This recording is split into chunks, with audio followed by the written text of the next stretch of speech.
Sometimes there's a glitch in the matrix, where the limitations of the old operating system are laid bare and something new pokes through. There have been dozens of responses to the Jordan Peterson Channel 4 interview already. What makes this one different? Well, I have a pretty unique perspective. In October last year, I went to Toronto to interview Jordan Peterson at his home. You came in from where? I came in from London last night. I turned the interview into the first full-length documentary about Jordan Peterson's ideas. I was pretty sure he'd soon become a lot more famous and be recognised as one of the most significant public thinkers. But I couldn't possibly have predicted how he'd break through to a mass audience.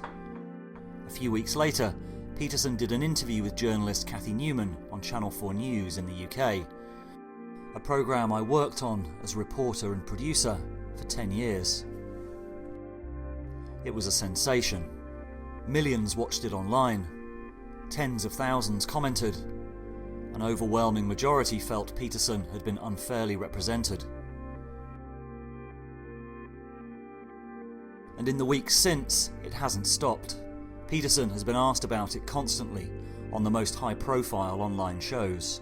12 rules for life. So without reading this, so what you're saying is, that's what I like. There's only 12 things you need to know in life, right? That's it? Yeah, well, yeah. This interview that you just did with this woman, Cathy Newman, was that in the UK? It was Channel 4, UK. So what does this glitch say about the state of mainstream media and the culture at large?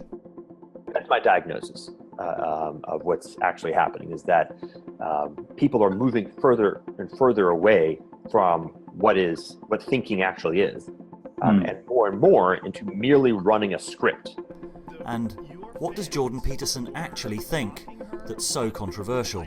You are misrepresented more than anyone I know, in a weird way. You are villainized in a weird way, where I can't believe that these people are honestly looking at your opinions and coming up with these conclusions. I believe this encounter struck such a nerve because it's a cultural watershed moment.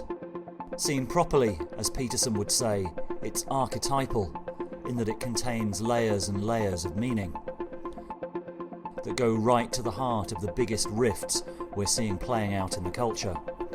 Over the next 50 minutes, I'm going to do my best to unpack it. From the clash between new and old media. This is also why YouTube is going to kill TV. Because television, by its nature, all of these narrow broadcast technologies, they rely on forcing the story.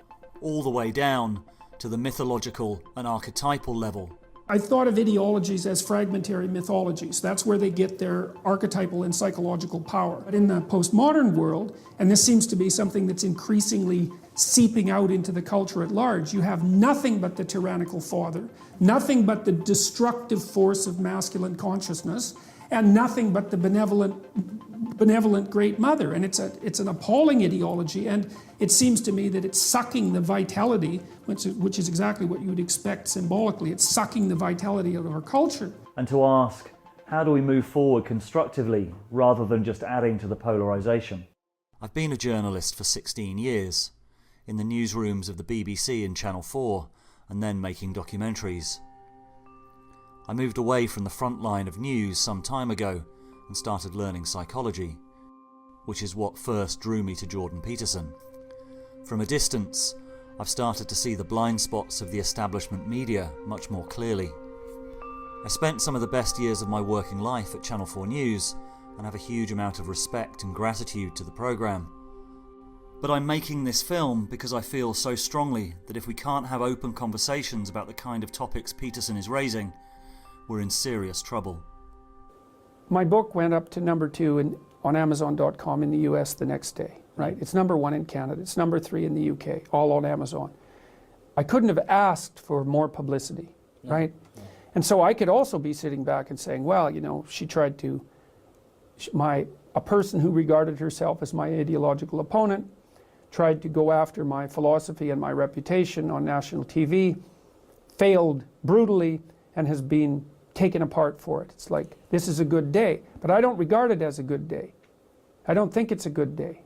As what do you regard it? I think that it's evidence of the instability of the times that we're in. It would have been much better for me and for everyone else if what we would have had was a real conversation. You said that it's actually a sign of the times where things could go really wrong for all of us really soon. Yeah, we're playing with fire. Yeah, what do you mean by this? Can you elaborate? Well, things go wrong in cultures all the time, right? You get the polarization increases until people start to act it out. Peterson is one of a new breed of thinkers made famous almost completely by the internet, not the broadcast media. Part of a powerful new informal network being called the intellectual dark web. The mainstream media is based on an old dying model that is being replaced by new media and new technology so quickly that its faults are becoming glaringly obvious. Fortunately, thanks to YouTube, podcasting, and however else you get shows like this one, the mainstream media's stranglehold on information, which really is a stranglehold on your ability to think clearly about the issues of the day, is crumbling at an incredible rate. Now the question is who and what will replace it? A few months ago, one of my favorite people to sit across this table from, Eric Weinstein, came up with the phrase intellectual dark web to describe this eclectic mix of people from Sam Harris to Ben Shapiro to his brother Brett Weinstein to Jordan Peterson, all of whom are figuring out ways to have the important and often dangerous conversations that are completely ignored by the mainstream. It's why I would argue that this collection of people are actually more influential at this point than whatever collection of cable news pundits you can come up with. If you think I'm being hyperbolic about the growing influence of this group, just check the traction that these people get on Twitter or Facebook compared to our mainstream competitors. Twitter may not be real life, as I say in my Twitter bio, but it is some barometer of what the zeitgeist is right now. What unites this group of thinkers is a sense that the set of ideas that have run Western culture for years are breaking down, and that the chaos of the moment is the attempt to find new ones.